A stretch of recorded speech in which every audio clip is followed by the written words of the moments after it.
Yusif qardaşımız qeyd edir. İnsan ən asan yolla necə özünü tapa bilər? Belə bir sual qeyd edibdi Yusif bəy. Gəlin indi ona biz cavab verək ki, insan ümumiyyətlə asan yol deyilən bir şeyə can atmamalıdır. Yolun nə çətini var, nə də asanı var. Yadda saxlamaq lazımdır. Sənin olan bir yol var. Yəni ki, bu həyata bir növ məktəb kimi baxmaq lazımdır. Belə bir universal trayektoriya ola bilməz ki, o istiqaməti hamı getsin və bu əsas düz yoldur və o düz yolda hamı o həqiqəti tapa biləcək. Yox, belə bir şey yoxdur. Məsələn, biz 7-ci, 8-ci, 9-cu sinifdə keçdiyimiz cəbir, həndəsə dərslərini gəlib ikinci sinifi yenicə bitirmiş birinə, hələn vurma çıxma cədvəlini təzə öyrənmiş birinə tələb olaraq qarşısına qoya bilmərik. Bu səbəbdən dolayı da həyatda ümumiyyətlə asan və yaxud da ki, çətin deyə bir yol yoxdur. Sənin öz müvafiq levelinə görə, öz urveninə görə sənin ruhunun artıq gəlmiş olduğu bir missiya var. Bir çoxları mən özüm bunu bu yaxınlarda başa düşmüşəm. Təqribən bir deyək ki, bir 5-6 aydır. Hər dəfəsində də mən deyirəm. Məsələn, bu il nələrsə biliriksə, gələn il həmin o biliklərimizin transformasiya etməsi, dəyişməsi çox normal bir haldır. Məsələn, son dönəm dərk etdiyim məsələlərdən biri odur ki, bir çox insanlar həyatda xoşbəxt olmağı əsas missiya kimi qəbul edirlər. Bu yanlış düşüncədir. Mən də uzun illərlə belə fikirləşmişəm. Lakin həyatda xoşbəxt olmaq üçün gəlib bu həyatı yaşamaq, bu həyatın əsas mənasını daşıya biləcək bir faktor deyil. Həyata xoşbəxt olmaq üçün gəlmirik biz. Xoşbəxt ola bilmək yaşadığımız ömrün, sonsuz həyatdakı yaşadığımız bu qısa ömrün içərisində bir növ bizim üçün funksiyadır, bacarıqdır. Ola bilmək, xoşbəxt ola bilmək. Lakin bu bizim üçün ruhani missiya ola bilməz. Bunu dərk etdikdə birinci növbədə biz başa düşürük ki, aha, yolun ucu bir növ xoşbəxtlik aspekti itir. Yəni bu bizim yolumuz, bizim asan və ya çətin ola biləcək həyatımız xoşbəxtliklə əslində əlaqəli deyil. Yəni bu çətin də ola bilər, asan da ola bilər, pullu da ola bilər, pulsuz da ola bilər. İndi mən gələcəm bunlar nəyə görə dəyişirlər. Lakin xoşbəxt ola bilmək məna deyil. Sadəcə olaraq funksiyadır.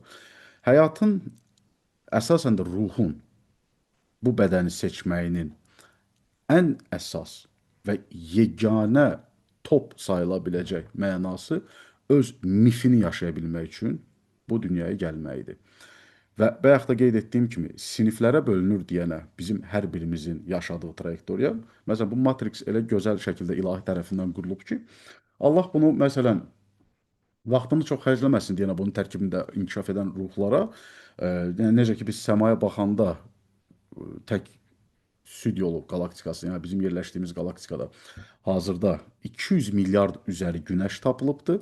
Yəni biz ora baxanda belə qalaktika milyardlarla var, artıq trilyonları keçir. Ən yaxınına gedib çatmağa bizim üçün bir 11 milyon insan ili lazımdır. Maştabı düşünsək, yəni bizə burada artıq qanunlar qoyulubdur. Bu qanunlar riyaziyyat qanunlarıdır, fizika qanunlarıdır, kimyəvi qanunlardır, metafizik qanunlardır və bu qanunlar çərçivəsində artıq inkişaf edə bilən öz tezliyini, öz səsini, öz çıstatasını, məsələn o türklərdə bu dəqiqə belə modlu söz var, ingilislərdən götürürlər. Frekansını. O frekansını artıq ilahiyə çatdıra bilən bunun həzzini duya bilir. Amma ki, lakin belə bir o ilahi ekstazın belə bir işi gücü bitməyib ki, otursun fikrini ayırsın ki, ay görəsən Elşad neyniyir, ay görəsən həm Əli neyniyir, Vəli neyniyir, onun yolu asandır, pisdir. Yox. Bizim ruhumuz bu dəfə seçəndə bir məktəb kimi, hər dəfəsində bir sinif keçəndə göydə gördüyümüz həmin o sistemlər üzrə müvafiq şəkildə keçidini edir. Bu dəfəki ömrü bitir, növbəti ömrə doğulur bu. Bunu deyə bilərsiniz ki, qarantiya hardandır? Meditasiya edin. Meditasiya edin, meditativ praktikalarda siz bunu başa düşürsünüz. Bədəndən çıxma praktikalarında siz bunu başa düşürsünüz və anlayırsınız ki, bəli, bu gördüyünüz hamısı simulyasiyadır. Bu gördüyümüz hər bir şey sadəcə olaraq material həyatda öz missiyasını keçmək istəyən ruhun seçmiş olduğu bədənin atdığı addımlardır ki, formalaşdırır bu dünyanı. Zəhmət olmasa chatda fikirlərinizi bildirərdiniz. Çətin deyil dediklər. Ya maksimal dərəcədə mən sadə dildə danışmağa başlayıram. Yəni yəqin ki də maraqlıdır. Yəni darıxdırıcı gəlmirsə, yəni sualları belə cavablamağım. Qrupdan oxuyuram, belə ətraflı gedəcəm indi o cavabı. Biz gəlib o cavaba çatacağıq. Əla, əla, süpersiniz.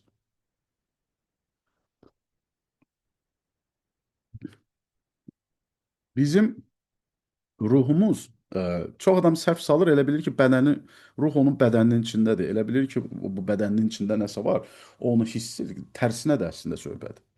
Bizim bədən ruhun içindədir. Və elə bir səviyyə ruhlar var ki, bu digər sualda ona qayıdacağam. Burada saxlayım. Burasına başlamayaq. Bizim ruhumuz hər dəfəsinə bir özünə missiya seçəndə, məsələn, sadə dildə desəm başa düşməyiniz üçün, deyək ki, mən bu dəfə sevgini öyrənmək istəyirəm. Və bu sevgini öyrənmək üçün mənə xəyanət yaşada biləcək dəhşətli dərəcədə vurğunu ola biləcəyim bir qadın çıxmalıdır qarşıma. Və yaxud da ki, kişi, belə deyək, qadınamsa əgər. Və məni incitməyinə baxmayaraq, mən yenə də bu hadisədən sonra insanları sevə bilməyi bacarmalıyam. Egoistik olmamalıyam. Məsələn, qadınamsa kişilərə nifrət etməmi. Başa düşürsünüz? Əsl zadaniya budur, əsl missiya budur. Ya o demək deyil ki, mən gəldim sevgini test etmək istəyirəm. Ha, göydən bir dənə Məcnun düşdü, bir dənə Leyla düşdü, vurulduq bir-birimizə. Oy, nə gözəldir həyat, yaşadı, bitdi, getdi, sevgi, la finita, happy end. Bu deyil missiya. Bu missiya. Missiya artıq bu insanda başqa bir şeydir. Sadəcə o sevgi aspektində deyil onda. Yəni biz missiya seçiriksə, o missiya həmişə bizim üçün yaddır. Biz bilmirik onun dadını. Biz gəlirik onu təcrübə etməyə. Və seçdiyimiz missiyanın çətinliyi ruhani missiya. Bizim ruhumuzun təcrübəsi ilə çox əlaqəlidir. Əgər ki sizi həyat çox sıxırsa, əgər ki həyat sizə çox ağır gəlirsə, əgər ki ətrafa baxırsınız, hər hansı hara əl atırsınız, işiniz gətirmirsə, ümumiyyətlə insanlar sizə diqqət ayırmırsa, dostlarınız yoxdursa, əlaqələriniz get-gedə pisləşirsə, heç kimə lazım deyil, sıxılırsınızsa həyatda, bilin ki, siz çox təcrübəli bir ruhsunuz. Dəhşətli dərəcədə təcrübəli bir ruhsunuz və bu seçilmiş həmin o yol da o yoldur ki, bunun altından çıxmaq lazımdır. Çox sadə bir nümunə versəm sizə, istənilən bir milyarderi götürün, bir neçə dəfə bankrotluqdan keçibdir. Bir neçə dəfə bankrotluqdan keçibdir. Əgər ki o bankrot olduğu situasiyanı bağlamasa, borclardan çıxmasa, ona o təcrübə gəlməyəcək ki, növbəti etapda daha üstün səviyyəyə keçid ala bilsin. Və beləliklə də sizin indi düşdüyünüz vəziyyət lazım idi ki, tək başına öz başına siz özünüzlə qala biləsiniz ki, artıq təyin edə biləsiniz. Sizə nə lazımdır növbəti gedişatda? Kim lazımdır? Və ən böyük mənası da bu gedişatda sizin üçün həyatın o ola bilər ki, təklikdə xoşbəxt olmağı bacarmaq. Yenə də qayıdıram mən əvvələ. Başa düşdün? Yəni, suallar, məsələn, insanlar bu sualları ünvanlayır ha mənə. E, Mən o sualı oxuyanda, məsələn, digərləri oxuya bilər orada, məsələn, nəyə görə asan bir yol axtarmaq və yaxud da ki, necə edə bilərəm ki, asan yolla mən özümü tapa bilim. Çoxları məsələn çox dərinliyinə getməyəcək, amma mən başa düşürəm o sözün arxasında nələr var. Bəlkə də o sual verən insan da heç bu qədərini təsəvvür etmirdi mən danışacağam. Heç bunları yəni özünüz də görürsünüz. Mən hardansa oxumuram. Ya, sırf öz həyati təcrübəmdən yəni ki, irəli gələn biliklərdir ki, bunları sizlə paylaşıram. E, Biz ümumiyyətlə hansısa bir həyatı belə bir sual qarşımıza qoyanda ona kompleks şəkildə yanaşmalıyıq. Necə ki, bayaqdan mən izah etdiyim kimi bu ruh nəyisə dadımağa gəlirsə burada, əvvəlcədən o missiya seçir və o missiyaya uyğun olaraq ona bir radavaya karma deyilir buna, nəsil karması. Bir nəsil belə deyim təqdim olunur. Məsələn, bu nəsildə filan qohumlarda, son belə pokoleniyada boşanmalar çoxdur. Filan nə bilim hadisələr çoxdur. Haradakı sevgi azdır və sən də bura gələcəksən. Sən də anadan olacaqsan. O ailədəki haradakı nənə deyəcək ki, atan nə bilim yaxşı adam deyildi. Aradakı anan deyəcək ki, atam bizi atdı, getdi. Məsələn mən bir nümunə deyirəm ha, belə bir təsəvvür edək məsələn. Ki sənə uşaqlıqdan aşılansın ki, o kişilərə inanmaq olmaz. Gələcəkdə də elə bir kişini sevəcəksən ki, məsəl üçün deyək ki, o da səni nəsə bir yolla incitdi, çıxdı, getdi. Ümumiyyətlə nifrət elədin kişilərə. Bax, bu əsl missiyadır. Bu çox ağır bir missiyadır. Əgər sən sevgini tapmağa gəlirsənsə bu həyatda.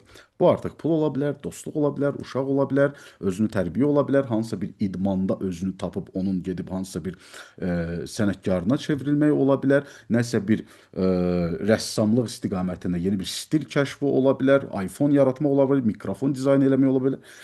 Dizaynda nələrsə bir özünü tapmaq ola bilər və belə bir ağrılı yoldan keçməlidir bunlar hamısı. Həmin bax bu aspektdən biz baxdıqda biz başa düşürük ki, əslində həyatda yaşadığımız bizim çətinliklər bizi illüziyaya salan həmin o məqamlardır ki, biz onlara bir növ baxaraq həyatdan incirik və yaxud da həyatdan qorxuruq ki, çətindir inkişaf eləmək, asan yol axtarır. Və o asan yolu axtarmaq da bizim həqiqət olan tərəfdən qaçmağımızdır. Əslində biz problem nədədirsə gedib onu həll etməliyik. Əslində bizim problem nədə yaranıbsa, onun arxasındadır o həll ki, müalicə edəcək bizim nəsildən gələn o yarımçıq qalmış, belə deyək, bağlanmış bir istiqaməti, hansı ki mənim ruhuma verəcək lazımi o təcrübəni, hansı ki mən müalicə etmiş olacağam o nəsli və müalicə etmiş olacağam özümü bu həyatda, hansı ki mənə bağışlayır ruhaniyyatda inkişaf təcrübəsini. Bilmirəm, biraz belə qəliz izah etdim. Yəqin ki, başa düşdünüz nə demək istəyirəm. Ə, və bu cəhətdən baxdıqda biz başa düşürük. Asan və çətin deyə bir şey yoxdur.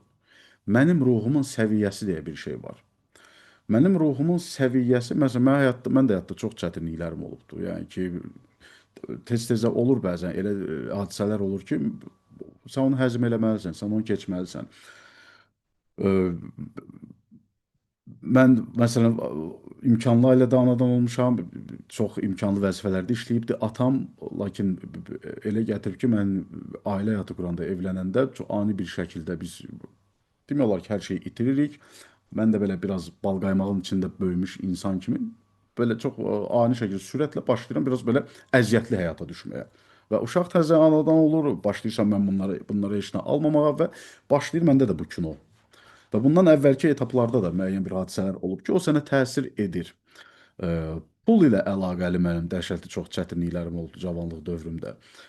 Həmin o məsələn aspektdən qalan o belə deyim, necə sizə deyim, həyata yanaşmalardır ki, əvvəl-axır gətirir məni pul ilə əlaqəli olan işlərə salır, pul qazanmaqla əlaqəli olan mövzulara salır. Məsələn, e, uşaqlıq arzularımızı götürək. Uşaqlıqda arzum nə isə, kim istəyirdimsə olmaq. Həmişə məndən soruşurlar, deyirdim ki, mən böyüyəndə kompüter proqramçısı olacağam.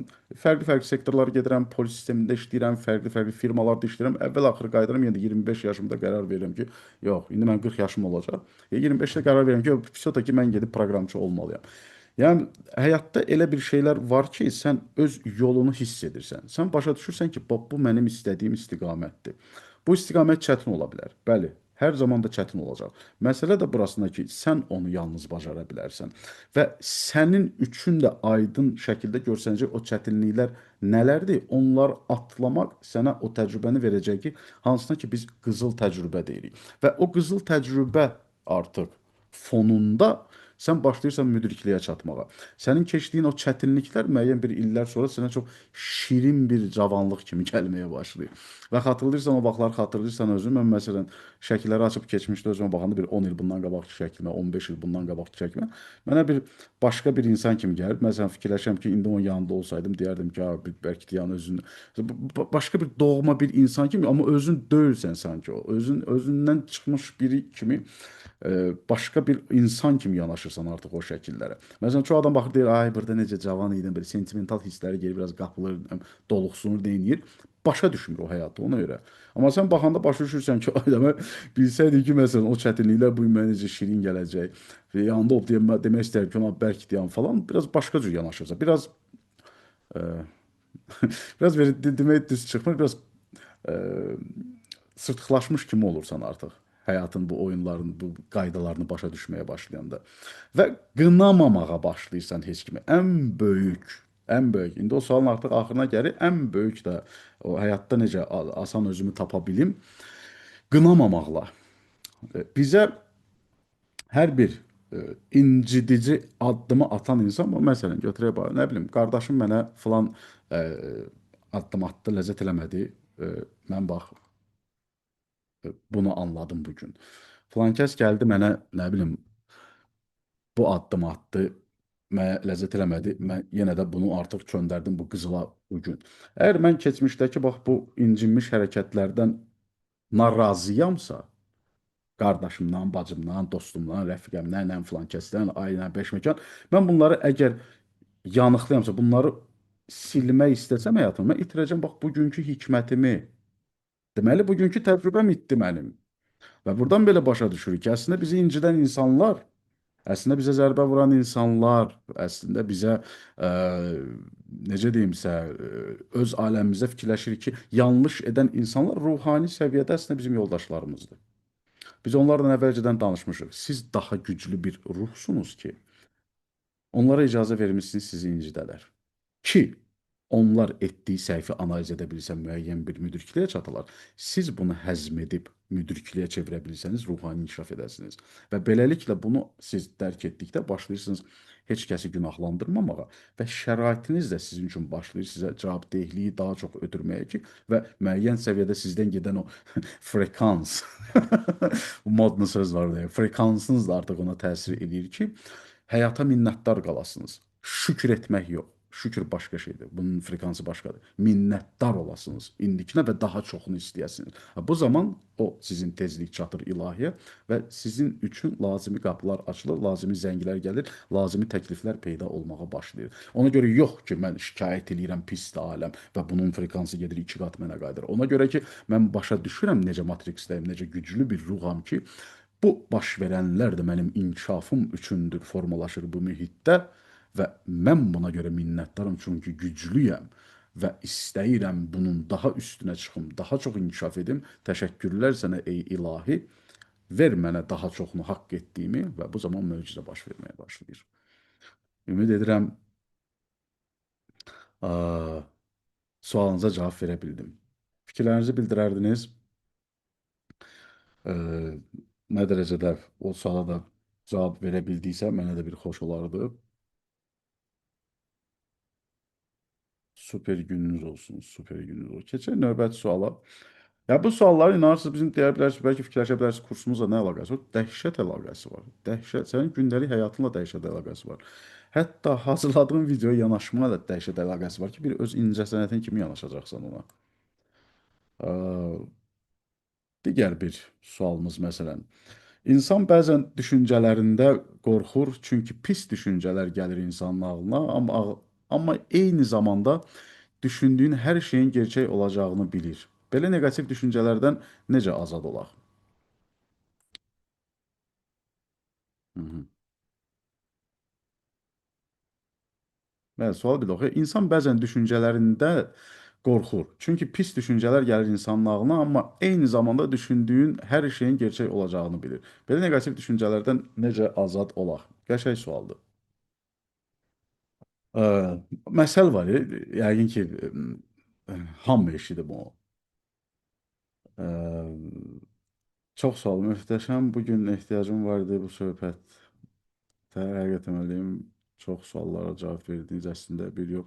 Və həmişə belədir. O Müşfiq bəy var, mənim həyatımda yeganə sağ olan müəllimimdir. Mən bəzən kimlərin kitablarını oxuyuram. O vurulduğum insanlar, şəxsiyyətləri özümə müəllim seçirəm öz aləmimdə. Və çox vaxt otururam belə. Mən evdə tək olanda çox vaxt danışıram öz-özümə. Yəni bu səmimi sizinlə paylaşıram və bunu artıq mənim yoldaşım öyrəşibdir. Bildiyim yəni konkret mən bir oturub bir 5-6 dəqiqə öz-özümə danışa bilərəm və qıraqdan baxanda sən elə biləcəksən ki, öz-özünə danışandır bu. Deyə yəqin fikirləşə bilərsən ki, bu havalanıbdır. Hətta bəzən onu küçədə gecəndə belə danışıram öz-özümə. Amma ki, o insanları mən başıma yığıb danışıram. Əslində həmişə belə. Əgər sizdə də varsa belə bir xüsusiyyət, onu deyim ki, siz bu dünyadakı tək şizik deyilsiniz. Mən də varam, rahat ola bilərsiniz. Tək fiziksiz deyirsiniz, mən də varam. Təbii ki, ürəyinizi buz kimi saxlayın. Və məsələn, tutalım ki, özümü hansısa bir situasiyaya qoya bilərəm. Özüm özümə ağıl verirəm kimi. Sanki mən başqa adamım o situasiyada. Tutalım ki, hansısa bir görüşə gedəcəm. O görüşdə mən özümü necə aparmalıyam? Bu özüm oturam məsələn qarşıma özümə ağıl verirəm ona. Və yaxud da ki, sevdiyim Carl Jungla söhbət eləməliyəm. Oturam ona deyirəm, ağsaqqal.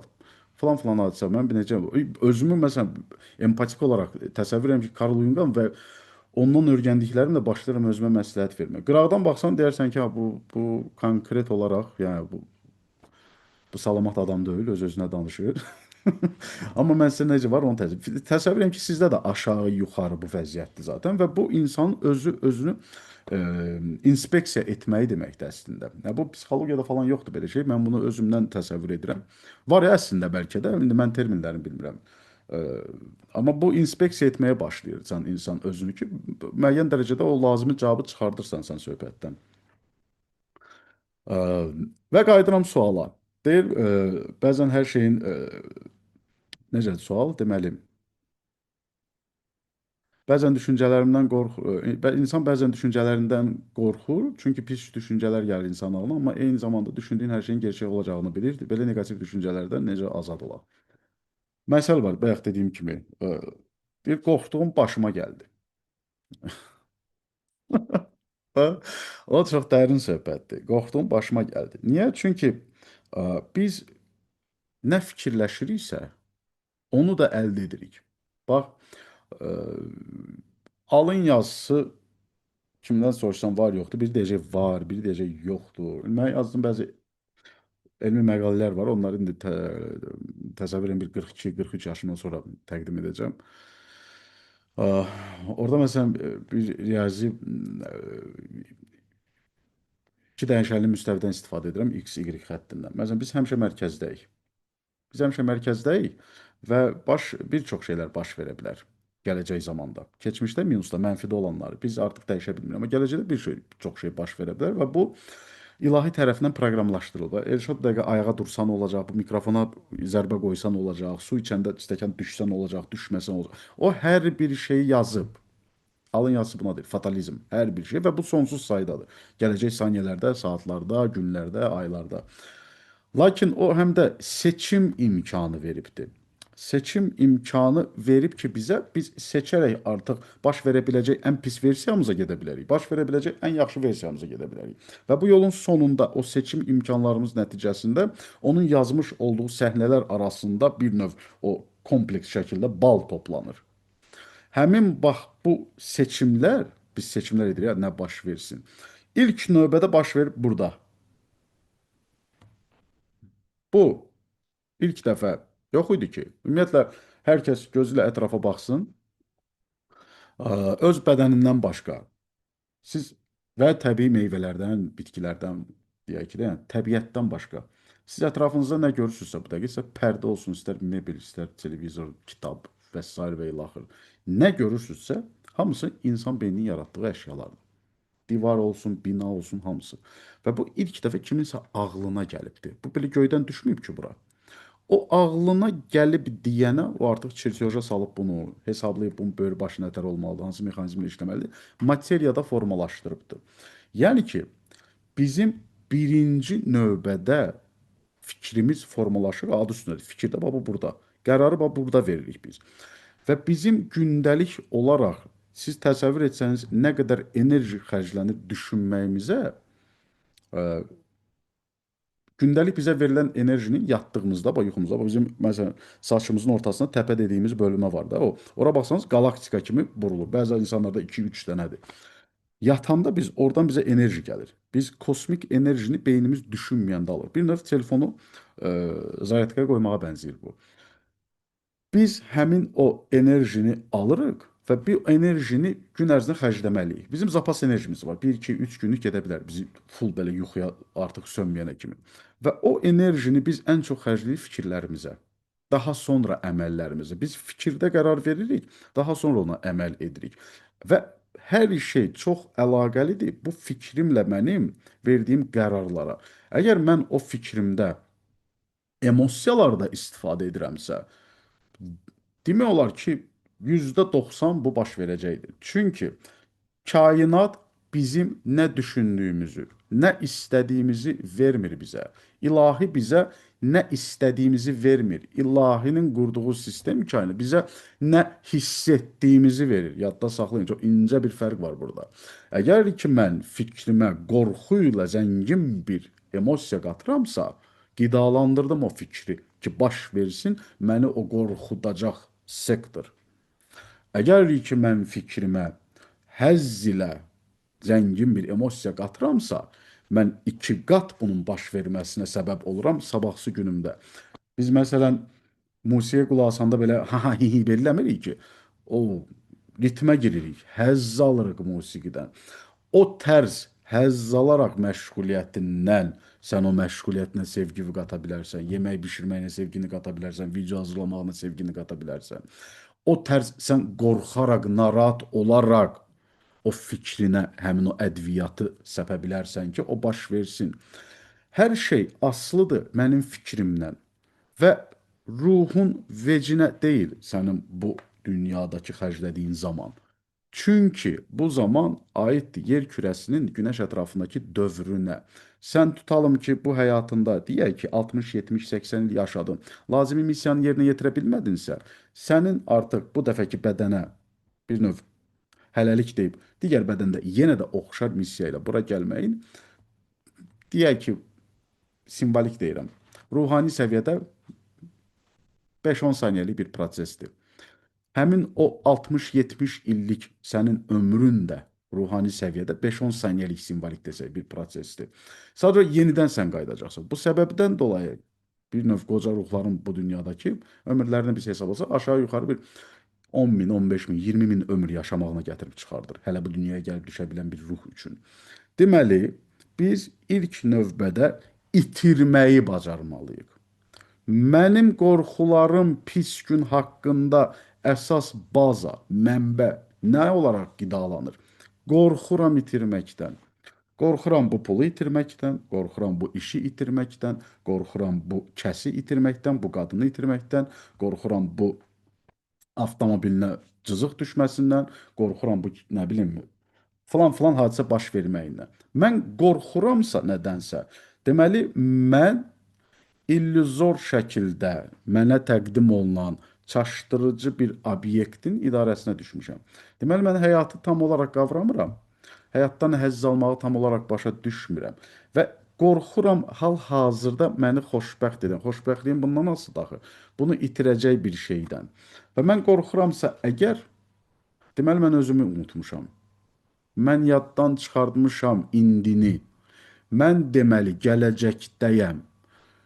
İndini unudan, necə ki biz əvvəlki psixoloji dərslərində iştirak edənə bilir. Hər şey indidədir deyirik. Çünki ilahi indidədir. Hər bir ağac indidə bitməkdədir. Çiçək indidə açmaqdadır. Mən indidə danışmaqdayam. Mənim hal-hazırki molekullarım, hal-hazırki hüceyrələrim 3 il bundan qabaqki hüceyrələr deyil. Mən 3 il bundan qabaqki, 2 il bundan qabaq şəklimə baxanda mən başa düşürəm o başqa insandır. Mən başqa insanam. Mənim bütün daxili orqanlarım özünü dəyişibdir. Çünki indidə olan mənəm, keçmişdə olan mən deyiləm, artıq bir növ skafandrda tərk etmişəm orada və indini biz yaddan çıxardanda həzzi yaddan çıxardırıq, yediyimiz yeməkdən dadı hiss eləməyə yaddan çıxardırıq, nəfəs almaq prosesimiz artıq tənzimlənməsini itirir, aritmiya baş verir, ilahini yaddan çıxardırıq, indiki zamanımızı boşa xərcləyirik, fokuslanmışıq gələcəyə, hansını ki biz əvvəlcədən artıq ayarlayırıq ki, qorxduğumuz baş versin. Rezultat olaraq da o hisslərimiz, o yenə də frekanslarımız gedir bizim kosmik səviyyədə yuxarıya və bizdən mesaj gəlir ora. Əli qorxur. Biz axı dedik, kainat, ilahi bizə hisslərimiz də verir. Qorxur, bəli, belədir ki var, onun dünyası çünki qorxularla əlaqə və o qorxuları yaşaya biləcəyin 2 qat artıq situasiyalar sənə verilir. Hər şey asılıdır bunu dəyişməklə. Bunu dəyişmək deyəndə mən sizə konkret olaraq ya metodikanı verirəm. Nələrdən əl çəkməlisiniz? Pul var, əla, super. Fikirləş bunu nəyə xərcləyəcəksən? Fikirləş bu sənə nə üçün hara yatırma lazımdır. Əgər mən əlimə deyək ki 100 min düşübsə və mənim artıq planım yoxdursa onu necə xərcləyəcəm? Mən avtomatik şəkildə qorxacam. Yavaş-yavaş başlayacağam onu yeməyə, yavaş-yavaş onun axırına çıxmağa. Get-gedə onu yedikcə elə 3000 bura, 2000 ora, 5000 gəzməyə, 4000 buna, 20 minə maşın, nə bilim nə, nə, nə. O azaldıqca mən başım çox qorxacağam. Ayda çoça, gələcək ayda 100 min əlimə gəldi, bilmədim hara xərclədim. Adı altında rezultat olacaq bizdə. Və amma ki, sənin də konkret olaraq yazılı planda varsa, bu məbləğ hara xərclənəcək, nə üçün sənə lazım, sən artıq qorxmursan. Bu məsələn məbləğlərlə əlaqəli bir çox xırda bir yanaşmadır. İkincisi, şəxslərlə filan kəsi itirməkdən qorxuram. Deməli, sən ona dəhşət çox yatırım etmirsən. Onu dəyişmirsən, onu olduğu kimi qəbul etmirsən. Filan kəslə tanış olunca mən çox belə tez nümunələr deyirəm ki, kompleksə gələcəkdə aydın olsun. Deməli, biz əgər kiməsə bağlanırıqsa, başlayırıq onu dəyişməyə. Sən filan yerə getmə, filan şey geyinmə, filan kəsə zəng eləmə, nə bilim, neynəmə, neynəmə, neynəmə və başlayırıq onu əlçinin ilk gördüyümüz kimi qəbul etməməyə, dəyişdirilmiş formasını artıq əldə etməyə. Və o dəyişdirilmiş formasını investisiya etmişik deyənə, qarşı tərəfi dəyişməklə özümüzü yaddan çıxartmışıq deyənə başlayırıq onu itirməkdən qorxmağa. Çünki ona sərf olunan vaxt var ortada. Və beləliklə də ümumiyyətlə bu yanaşma ilə siz istənilən bir hadisəni analiz etsəniz, başa düşəcəksiniz ki, siz hər bir situasiyada özünüzü unudursunuz. Hər bir situasiyada özünüzü yaddan çıxarsınız, buna görə qorxursunuz. Çünki özünüzü unudub qarşı tərəfdəkini müqayisədə daha üstün səviyyəyə gətirmisiniz. Bunun yeganə cavabı budur. Qorxuları ümumiyyətlə aşmağın cavabı budur. İtirməkdən qorxmamaqdır. Əgər ki mən nəyisə itirirəmsə, var sən buna itki kimi yanaşacaqsan. Var sən buna başa düşəcəksən ki, bu bunun bədəli idi. Mən bunu ödədim və mən bunu ödədiyimə görə mən indi dərk edirəm nəyi necə etməmək lazımdır. Və beləliklə sən həmin o itkini çevirmiş oldun yenə də qızıl təcrübəyə. Və bu aspektdən baxanda sən artıq itirmədin. Sən yenə də qazancdasan. İtkilərdən sadəcə olaraq artıq qorxmursan.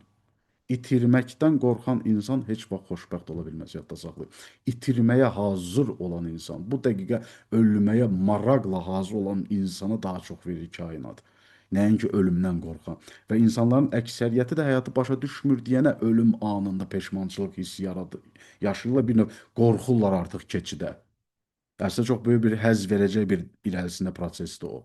Və sanki bu dünyadan yapışıb qalmasın, çünki başa düşmürlər niyə yaşadılar. Son nəfəsdə qərar verə bilmirlər nə idi onların həyatın mənası. Lakin həyatını mənalı yaşayan, ruhani yaşayan, ilahi ilə bir frekansda davam edənə daim maraqlı olur ölüm. O ölümünə bir məqsəd kimi yanaşmağa başlayır ki, vaxtı gələndə o keçid ona maraqlı olsun. Ona hazır olsun, onu istəsin. Budur əsl həyatda qorxunu yenmək, belə deyim, incəlikləri. Ə, İşlərinizə diqqət edin, davranışlarınıza çevirirlər. Davranışlarınıza diqqət edin, vərdişlərə. Və bəli, bəli, çox məşhur kəlamlardır bunlar. Möhtəşəm sözlər. Möhtəşəm sözlərdir. Azər Nağıyev. Əla sözlərdir. Aa, keçək növbəti sualımıza. Hmm,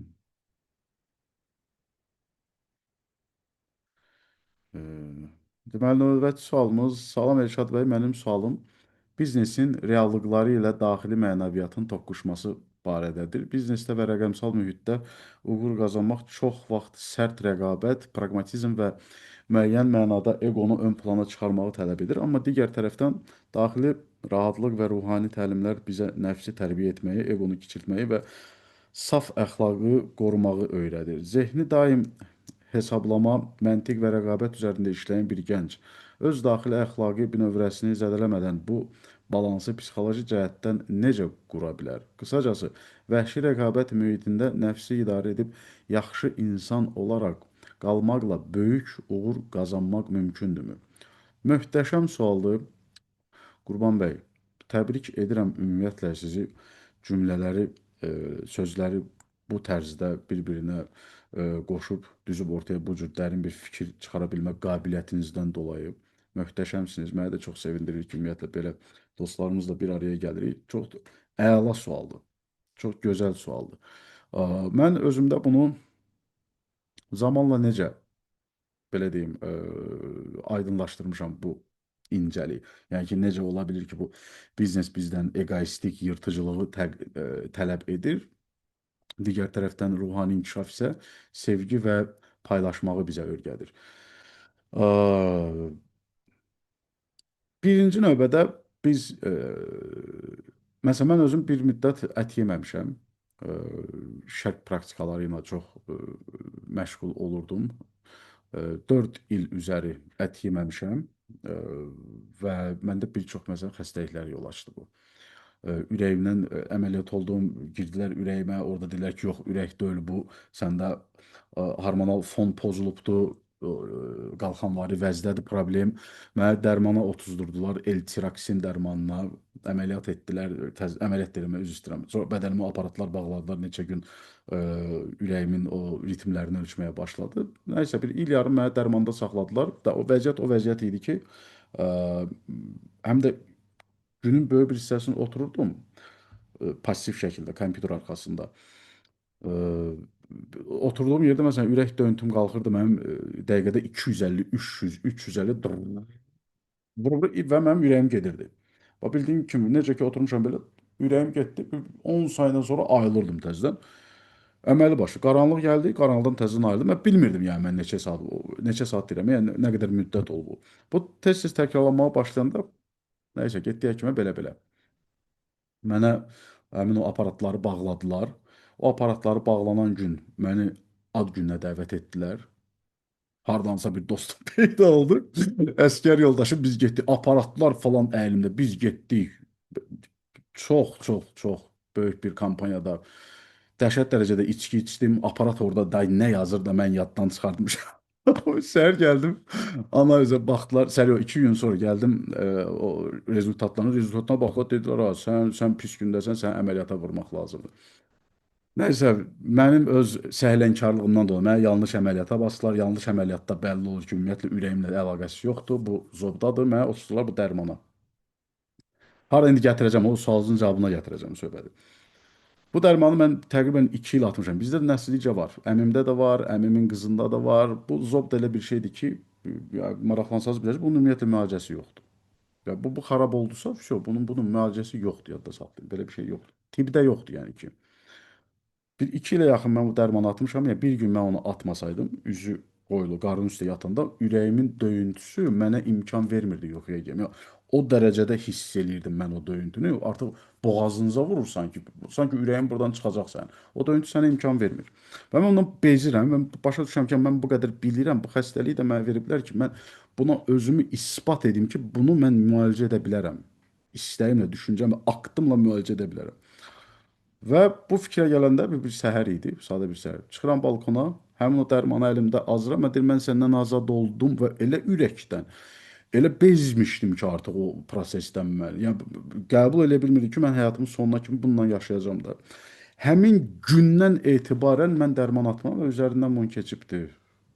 Hardasa bir 8 il, 9 il, 10 ilə yaxın bir vaxt keçibdi. Həmin gündən etibarən mənə o ürək döyüntüləri var. Mən həmin gündən etibarən heç bir həkimə də getmirəm. Heç vaxt analiz də verməmişəm. Mən özümü yaxşı hiss edirəm. Ümumiyyətlə ki, analiz verməyə ehtiyac duymuram. Heç bir dərman içmirəm. Artıq 10 ilə yaxındır ki, o dərmanlara yaxın durmuram. Hərdən bir ola bilər ki, çox güclü başım ağrıyanda necə baş ağrı dərmanı atım. O da çox nadir hallarda olur. Yalnız və yalnız nəsə də bir xəstəlik keçirəndə meyvə ilə falan özümü müalicə etməyə çalışıram və yaxud da ki, aclıqla. Nəyə gətirəm bu söhbəti? Biz əgər şəhər həyatında yaşayırıqsa, şəhər həyatında yaşayırıqsa, biz ruhaniyyat haqqında da məlumatlar əldə ediriksə, bizi birinci növbədə salacaqlar o biliklərimizi test etməkdən ötürü. O bilikləri də test edəndə biz çox vaxt radikal şəkildə hərəkət edirik. Məsələn, mən oxuyurdum ki, meditasiya etmək üçün bir çoxları da meditasiyanı səhv salır. İnternetdə də o qədər belə gizgicə metodikalar var. Güya ki meditasiya biri muzika ilə eləyir, biri nə bilim səslə eləyir, biri nə ilə tamamilə yəni çox sadə prosesdə əslində sakitlik olmalıdır, qaranlıq olmalıdır. Ə, Sadəcə o dilinizi qatlayırsınız biraz da ucu ilə damağınıza toxunursunuz, yuxarı damağa və gözlərinizi bağlayıb bu hissəyə baxırsınız və nəfəs alırsınız. Fisio başqa işlə. Və gələn bütün fikirləri yaddan çıxardırsınız. Sizin buna gedir bir 5, 7, 10 dəqiqə vaxtınız. Elə bir səviyyəyə gəlirsiniz ki, nəfəs almaq sizin üçün dəhşət dərəcədə həzz verən bir prosesə çönür. Müalicə gedir bədəninizdə. Və mən bunu oxuyurdum ki, məsələn, bu vəziyyətə çatmaq üçün ət yemirlər ki, enerjimizin gündəlik bizim böyük hissəsi ətin həzminə xərclənir və onun tezliyi də aşağıdır deyənə bizə mane olur. Və mən götürürəm əti bir dəfəni kəsirəm. Bu həmin o biliklərə maraq göstərsən, mən sonradan bunu dərk eləmişəm. Məsələn, sən ruhaniyyatda bir addım atırsan. Sən radikal bir addım atırsan, məsələn, bir 20 il, 30 il belə yaşamısan və ani şəkildə bir zərbə ilə dəyişmək istəyirsən hər şeyi. Və addımı atanda sənə bir növ xəstəlik verirlər. İlkin növbədə xəstəlik verirlər ona görə ki, sən yaddan çıxardırsan yenə də özünü, egoistcəsinə davranırsan. Niyə?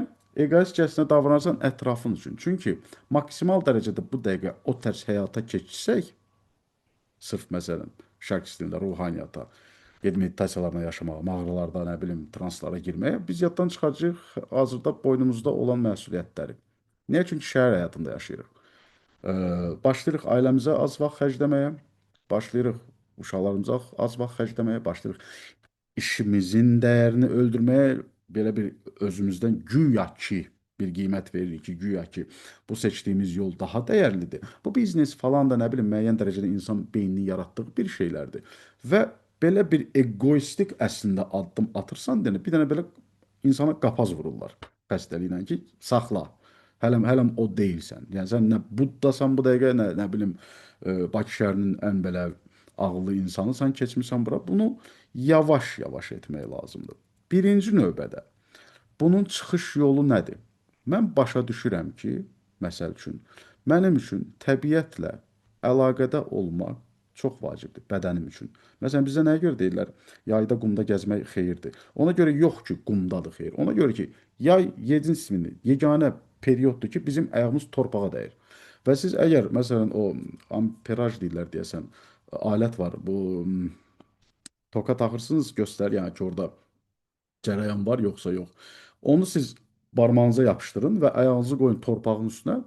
Anındaca göstərəcək ki, elektrik cərəyanı var sizdə. Yəni ki, biz iyonizasiya deyilir. İyonları qəbul edir ayağımız torpaqdan, qidalanırıq.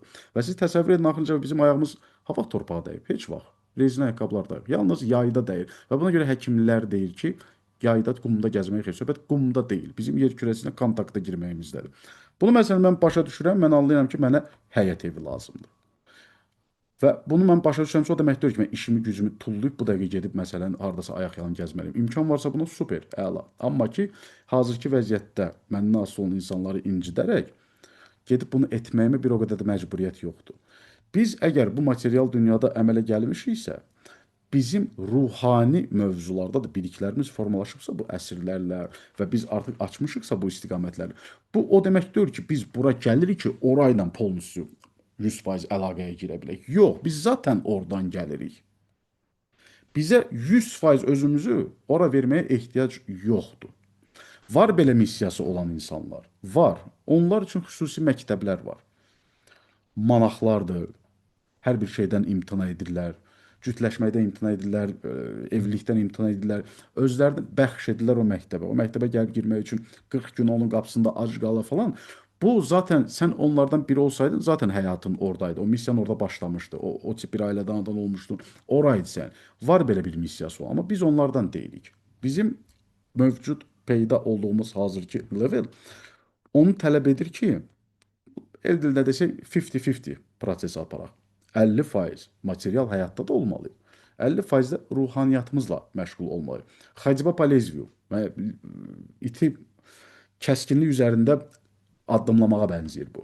Nə o tərəfə yıxılırsan, nə bu tərəfə yıxılırsan. Bu səbəbdən dolayı, əgər ki mənə açılırsa həm biznes istiqamətləri, həm biznes bil. Mən başa düşürəmsə, açılırsa deyəməlsə, mən dərk edirəm ki, filan istiqamətdə mən iş qura bilərəm, inkişaf edə bilərəm, pul qazana bilərəm. Və paralel olaraq da bunlarla da məşğul olduqca mənim üçün məsələn açılırsa biliklər, torpaq nə deməkdir, hava nə deməkdir, dəniz nə deməkdir, dəniz suyuna daxil olmaq nə deməkdir, düzgün qidalanmaq nə deməkdir? Deməli, mənim üçün o şəraiti, o arzuladığım yavaş-yavaş mənim üçün bəlli olan o təbii şəraiti mən bax bu istiqamətimdə qurduğum işlə qura bilərəm. Bu o demək deyil ki, mən bu işimi tullayıb gedib özümü verməliyəm, bəxş eləməliyəm o tərəfə. Bu alınmayacaq. Bu vəziyyətdə biz öz yaxınlarımızı incitmiş olacağıq. Bizim bir növ nəsil karmamız var, bayaq qeyd etdiyim kimi. Ondan imtina etmiş olacağıq. Biz bir növ necə deyim sizə, əslində qorxaqların seçmiş olduğu hərəkətdir ki, o məsələn baxırsan ki, mən çox ruslarda falan görmüşəm.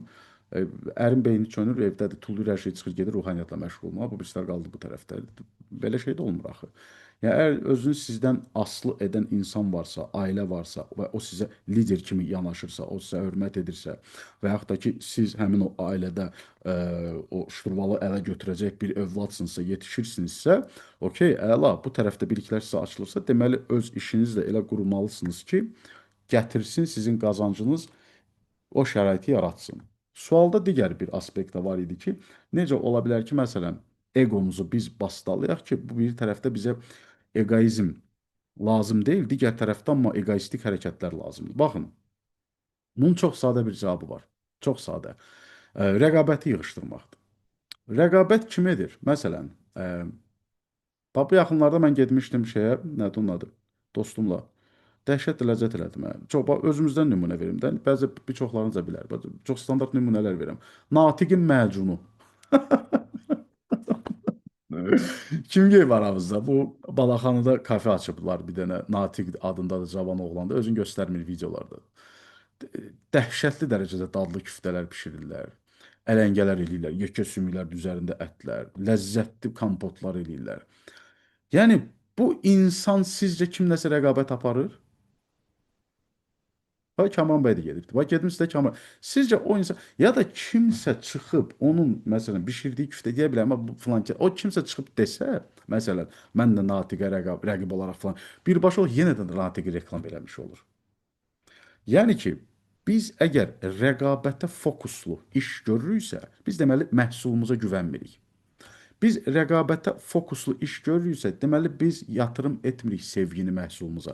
Biz insanlar barədə fikirləşmirik. Biz rəqabət, məsələn də bir çox, nə bilim, psixoloq var, bir çox ruhaniyyatla güya ki məşğul olan var və həqiqətən də məşğul olanlar var.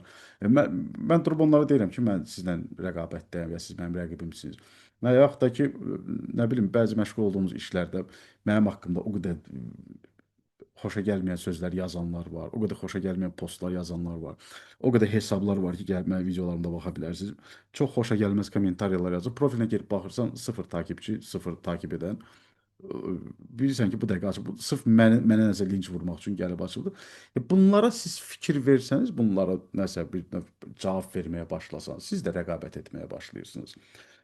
O mesajda, bu kommentarda yazıldığı kimi, necə ola bilər ki, rəqabət tələb edən bir dünyada mən digər tərəfdə də rəqabətsizliyi seçməliyəm deyənə inkişaf edə bilim. Rəqabət ümumiyyətlə anlayışı egonun qurbanı olmaq deməkdir. Egonu sən istifadə etməlisən.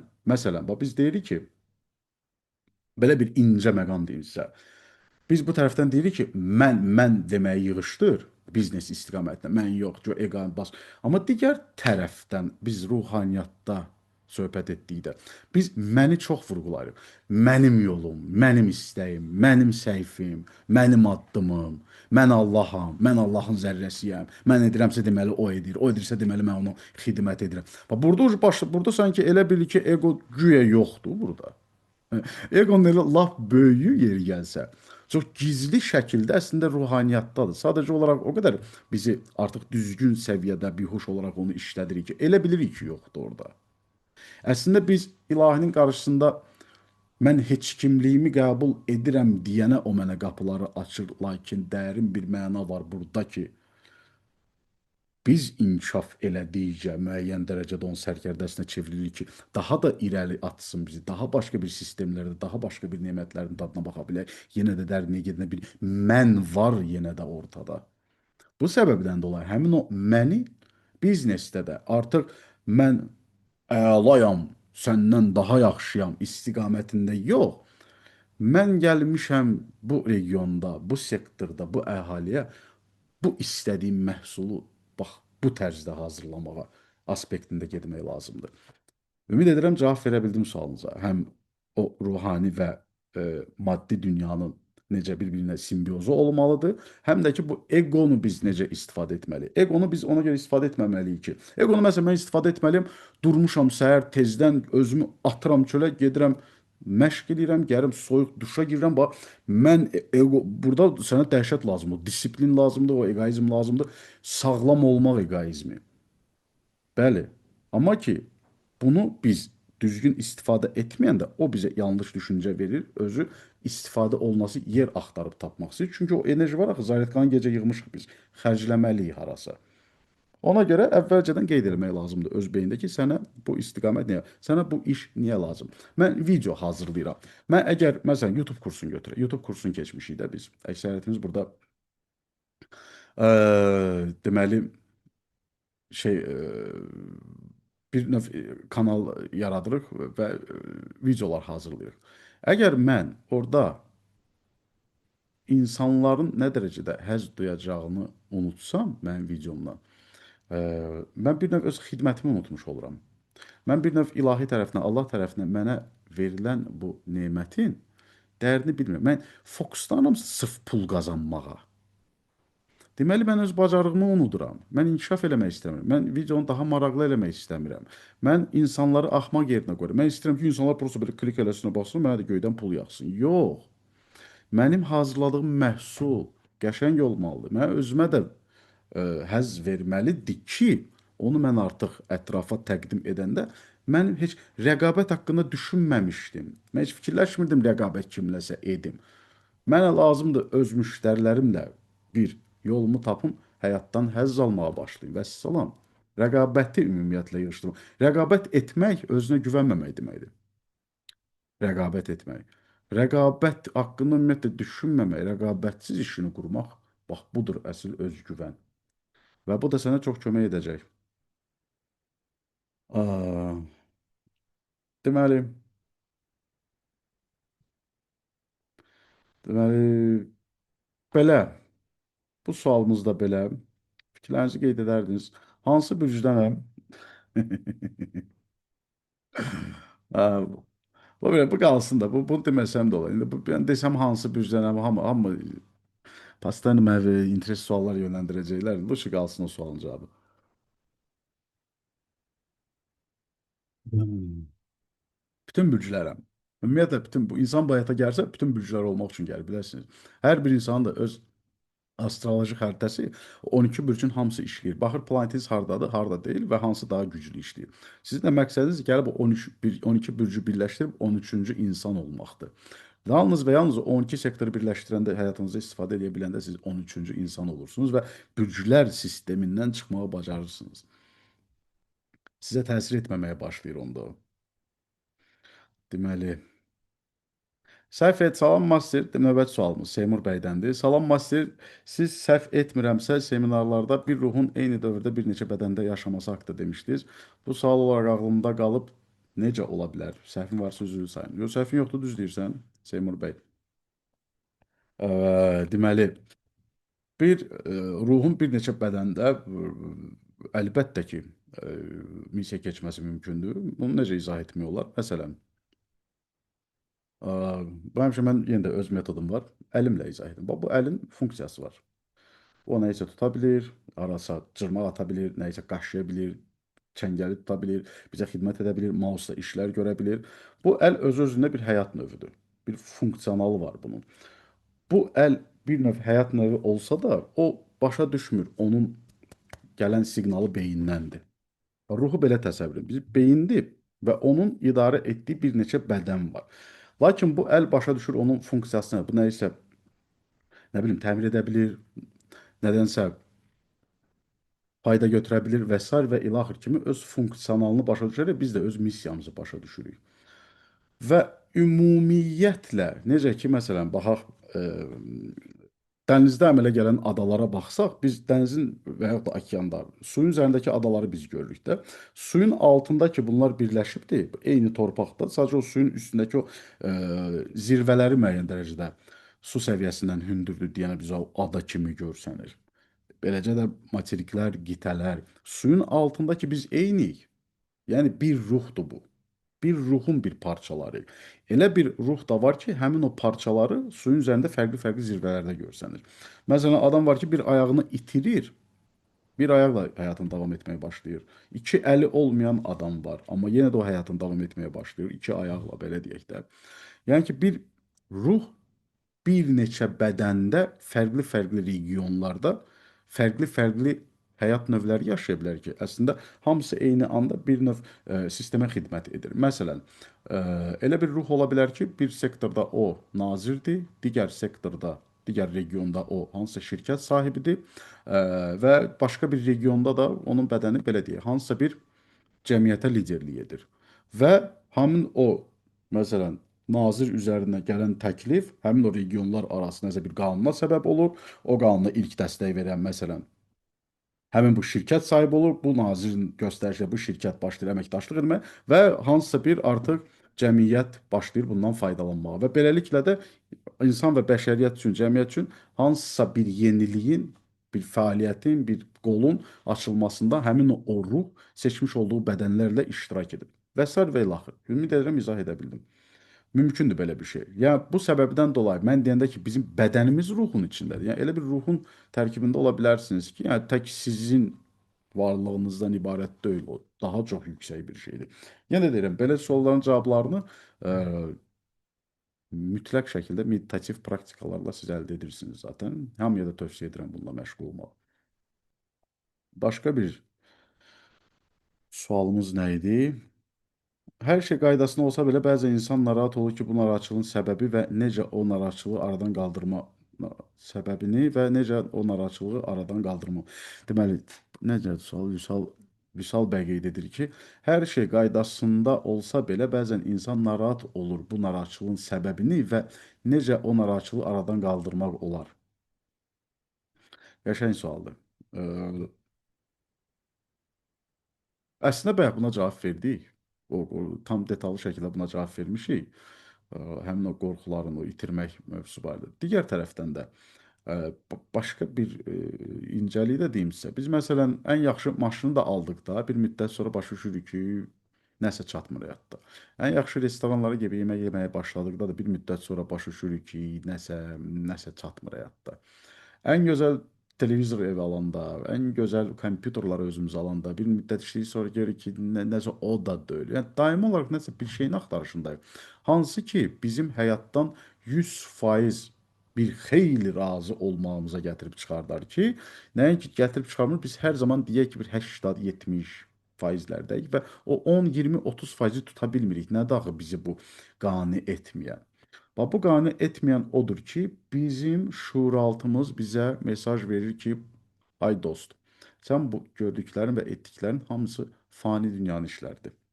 Sən ruhaniyyatla məşğul deyilsən.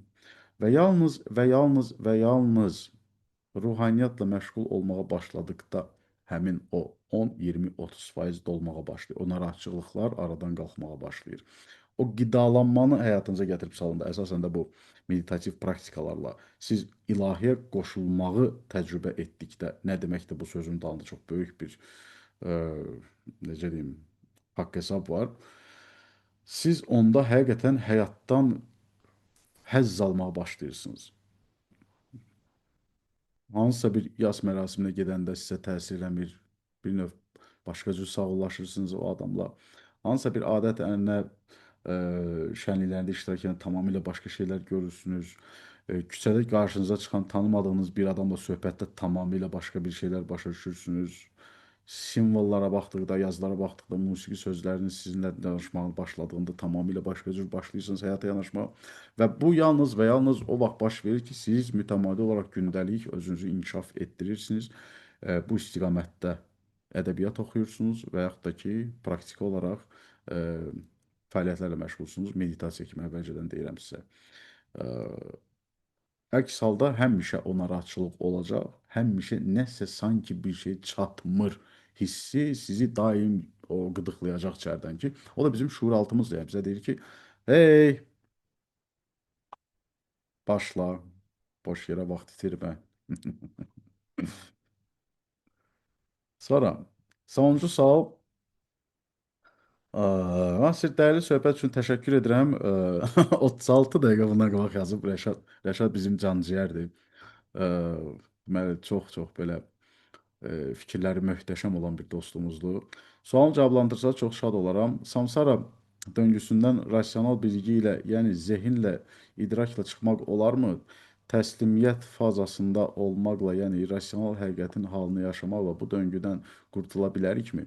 Bayaq da qeyd etdiyim kimi, Sansaradan çıxmaq yalnız və yalnız özünü bulunduğun nəsli, bulunduğun ailəni, bulunduğun şəraiti, maddi aləmdəki bulunduğun şəraiti o səviyyəyə gətirib çatdırırsan ki, sənə artıq mane ola bilmir həmin o hadisələr. Məsələn, elə bir səviyyə, elə bir vəziyyətə gətirib çatdırmısan ki, sənin qurduğun işlər artıq həqiqətən də avtomatik olaraq uşaqların məktəbini deyə. Mənəm çox belə primitiv problem. Primitiv yox idi, o belə həyati problemlərdir bunlar əslində. Hələ yenə də hələ bir çoxumuzun dərk etdiyi məsələlərə toxunuram.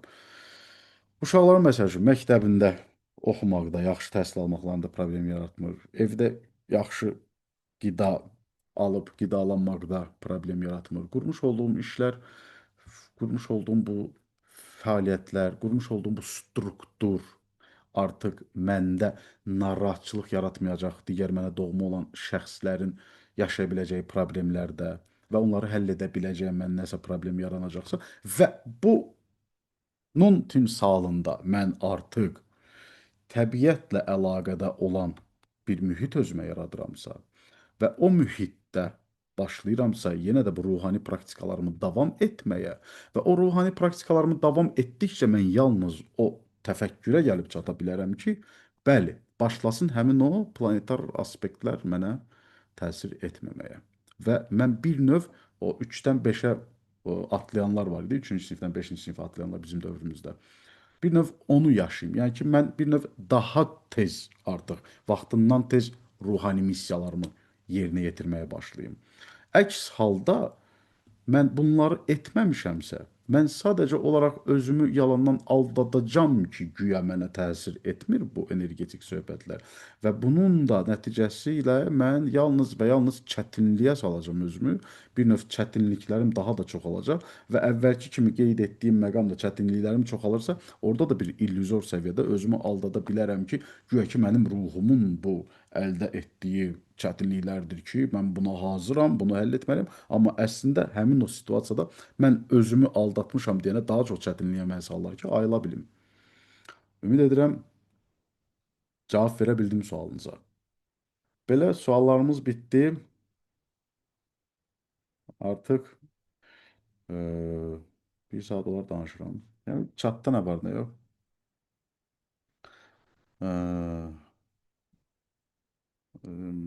Master bütün bürclərin ən müsbət xarakter xüsusiyyətlərini hər birimiz eləyik. Rəşad bəy, hər birimiz eləyik. Sadəcə olaraq seçim etməliyik. 2026 hansı planetlərin birləşməsi? Ruh haqqında bizə çox az məlumat verilib, qeybdir. Meditasiya edin. Şəriyə bəy. Əslində bütün cavablar, bütün bir çox, yəni ki, məlumatlar var. Sadəcə olaraq biz düzgün ədəbiyyat seçməliyik və düzgün praktikalar etməliyik. Əslində az məlumat yoxdur, yəni kifayət qədər çox məlumat var. Deməli, təsadüf deyə bir şey yoxdur. Hər şey sistematik qurulub. Aydın bəy, təsadüflərə mən də inanmıram və o demək deyil ki, yeganə bir alın yazısı var. Yox. Fərqli baş verə biləcək və əvvəlcədən proqramlaşdırılmış sektorlar var. Biz sadəcə olaraq hər dəfə seçirik və bizim seçimlərimizin əsasında formalaşır həmin o bizim yaşadığımız yol, belə deyim sizə. Yəni konkret olaraq belə olacaq deyə bir şey yazılmamışdı. Hər bir şey mümkündür və biz seçimlər edərək onu fərqli edirik sonda. Xoşbəxtlik hormonu məsələn yaxşılıq etməklə artır. Adicə bir şey də həkimlər adicə bir şeydir, həkimlər bilir. Yəni, xoşbəxtlik hormonu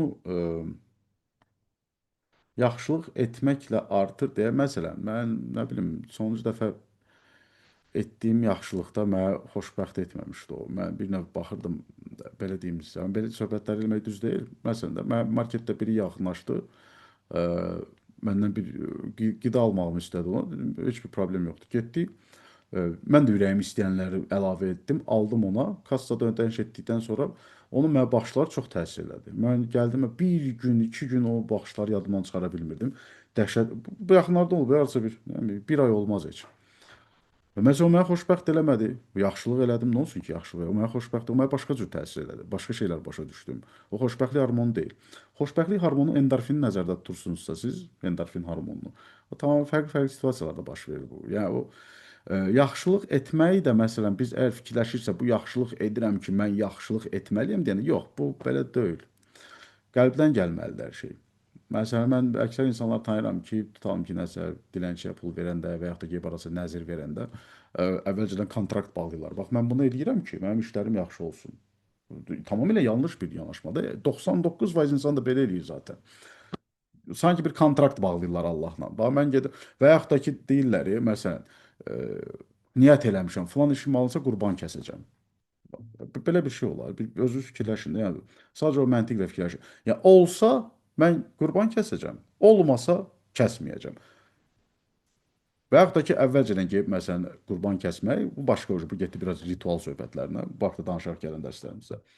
Yəni ki, bu tamamilə qəlbdən gəlməli və sən bunu ürəkdən istəməlisən eləmək. Və bu o demək deyil ki, hər dəfəsində də özünü yaxşı hiss edəcəksən. Mən özümü çox pis hiss elədim və məsələn onu kateqoriya olaraq deyə bilər ki, güya ki, yaxşılıq eləmişəm, amma nəticə etibarı pis demirəm ha. Eləməzdim bilsəm. Əksinə biz lap çox eləmək istəyirsən. Amma tamamilə başqa hisslər verən situasiyalar var adama. Sizcə niyə sizcə niyə demək olar ki, həmişə yaxşılıq nankorluqla və etibar xəyanətlə nəticələnir? Belə bir şey yoxdur. Çünki biz nankorluqla və etibar xəyanətlə nəticələnir deyə bir şey təcrübə ediriksə, deməli biz qarşı tərəfin boynuna çox şey atmışıq. Bir, məsələn, sənə etibar edirəm, sən də mənə etməlisən. Və yaxud da ki, səni sevirəm, sən də məni sevməlisən. Lakin qarşılıq güdmədən olmalıdır belə şeylər. Biz seviriksə qarşılıqsız sevmək. Məsələn, bizdə bir söz var. Kiməsə deyirsən ki, məsələn, mən demirəm də, məsələn, qeyri birisi deyək. Deyək ki, biz sən yaxşı insansan, mən səndən çox sevinirəm ki, dostluq edirəm falan beşməkan və qarşıdakı deyir ki, hə, qarşılıqlıdır mənim qardaşım, qarşılıqlıdır. Bu sözün dərinliyinə gedəndə artıq yanlış yanaşmadır bu. Biz kiməsə simpatiya göstəririksə qarşılıq güdməməliyik. Qarşılıq güdürüksə 100% ki, demək olar ki, həmin o istiqamətdən zərbə alacağıq. Biz əgər seviriksə, bu yəni tək kişi qadın münasibətinə getmir də, bu işdə partnyorun ola bilər, əməkdaşlıq etdiyin insan ola bilər, yaxşılıq etdiyin tərəf ola bilər. Mən məsələn yaxşılıq edirəmsə və onun əvəzini güdürəmsə, 100% ki, sən oradan zərbə qoyacaqlar. Çünki sən o yaxşılığı qəlbdən etməmisən, əvəz güdmüsən deyənə, o əvəzin sənin cavabı gəlməyib deyənə zərbə kimi sən bunu qəbul edəcəksən. Əks təqdirdə mümkün deyil sən onu zərbə kimi qəbul edəsən. Çünki əvəz güdürdün. Əvəz-əvəz dünyası da burada deyirlər. Çünki mən buna qoydum, o bundan ayıb çıxacaq, o deyil. Sən bağışlamağı bacaranda situasiya zaten qarşı tərəfi elə bir yerə gətirəcək ki, o da bir bədəl ödəyəcəkdir. Ya burada çox bir məqam var. Burada qisas almaq məqamı da var. Tamamilə başqa bir söhbətdir. Oralara yeyib çıxmayaq. Yəni ki, mən poverxnosunu üzdən danışsaq, ən əsas məqam qarşılıq güdməyimizdir bizim. Qarşılıq güdürüksə də problem ilk növbədə bizdən başlayır. Yanlış səviyyədə yatırım etmişik hisslərimizi və s. və ilaxır. Ə, ə, Şəhriyə bəy yazıb, Quran deyir, ruh haqqında sizə az bir məlumat verildi. Əlbəttə ki, qəlbdən gəlməli. Ə, yəni ki, tək Quran, yəni videonun əvvəlində qeyd etdiyim kimi bir çox dilləri təcrübə etmişəm, bir çox dilləri dərindən bilirəm və ümumiyyətlə biz ilahiyyatdan danışmırıq, biz ruhaniyyatdan danışırıq. İlahiyyat elə bir istiqamətdir ki, orada bir major bir qüvvə olmalıdır, onun bir qanunları olmalıdır, kitablaşdırılmış bir aspektologiyada getməlidir. İlahiyyatdır bu, ilahiləşdirilmiş bir istiqamət var. Biz burada danışırıq ruhaniyyatdan. Ruhani inkişafdan ruhun yoluna. Bunlar tamamilə başqa bir istiqamətlərdir. Biri bizi vadar edir hansısa bir qanunlarla yaşamağa, digəri bizi vadar edir öz seçimlərinlə, öz zərrəliyinin möcüzəsi ilə, öz willpower ingiliscə desək, öz hünərinlə yaşamağa, belə deyək ki. Ə, belə bu yaxınlarda bir yaxşı bir iş gördüm, sonra onun təsiri məni yarım saat hətta ağlatdı. Yaxşı mı? Bəli, bəli, Azər bəy. Baba, eynilə bayaq bu sözü mən də ə, qeyd etmək istəyirdim. Deməli, maalesef bu ruhaniyyət və psixologiya vebinarı davam edəcəkmi və mövzular kitab ya da kurs mən kitab yazıram. Kitab artıq neçə il yazıram. Yəqin ki 2027 sonları işıq görəcək o. 2027 sonlarına planlaşdırıram onu. O da yəni planetar aspektlərlə gedir ona görə. Psixoloji, ruhani dərslərimiz davam olacaq və yaxınlarda yenə də seminarlarımız olacaq, offline görüşlərimiz olacaq, yığışacağıq hardasa. Ümid edirəm bir çoxlarınıza fayda verə bildim. Bir çoxlarınızın düşüncələri sınacaq bu mövzularda. Bir çoxlarınız bəzi düşüncələrinizin əslində yanlış olduğunu başa düşəcəksiniz. Necə ki, məndə də belə olubdu. Yandırır bu sizi. Bu çox təsir edir adama. Bu ağırdır. Abastreniya deyək buna rus dilində alışdırır bu səni. Yanmağa vadar edir, amma yanmaq gözəl bir şeydir. Yenisinə doğulursan. Olur ki də yenə də bu fikirlərimə də mənim həmişə şübhə ilə yanaşın. Bu o demək deyil ki, mən tərtəmiz həqiqəti deyirəm. Mən sadəcə öz həqiqətimi sizinlə bölüşürəm və çox sevinirəm əgər kiməsə faydalı ola bilirəmsə bu istiqamətdə. Fikirlərinizi qeyd edə bilərdiniz. Mənə də çox maraqlıdır. Nə qədər faydalı oldu bu görüşümüz? Nə düşünürsünüz?